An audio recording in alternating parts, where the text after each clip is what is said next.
হানজালার গোসল হয়েছিল তৃতীয় আসমানে জমজমের পানিতে। হযরত হানজালা রাদিয়াল্লাহু তাআলা আনহু উনি সদ্য বিবাহ করেছেন।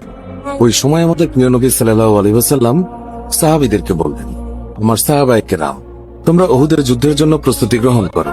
রাসূলুল্লাহ সাল্লাল্লাহু আলাইহি ওয়াসাল্লাম হযরত হানজালা রাদিয়াল্লাহু তাআলা আনহুকে বললেন, হানজালা, তোমাকে যুদ্ধে যেতে হবে না।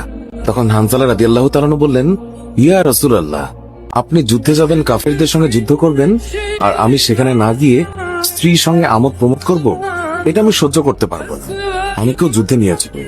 রাসূলুল্লাহ সাল্লাল্লাহু আলাইহি ওয়াসাল্লাম তখন বললেন, হানজালা, আমি তোমাকে আদেশ দিলাম, তুমি বাড়িতে থাকো, তোমাকে যুদ্ধে যেতে হবে না।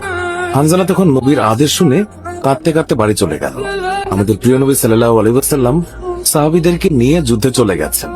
এদিকে সাহাবী হানজালা তার স্ত্রীর সঙ্গে রাত কাটানোর পর তার উপর গোসল ফরজ হয়ে গিয়েছে, তাই সে গোসল করতে গেছেন, পানি নিয়ে দাঁড়িয়েও গেছে। এই সময় মদিনার গলি থেকে কেউ একজন চিৎকার করে বলছিলেন, মদিনার মুসলমানরা, তোমরা কার জন্য জীবিত থাকবে? তোমাদের প্রিয় নবীকে কাফের মুশরিকরা শহীদ করে দিচ্ছে।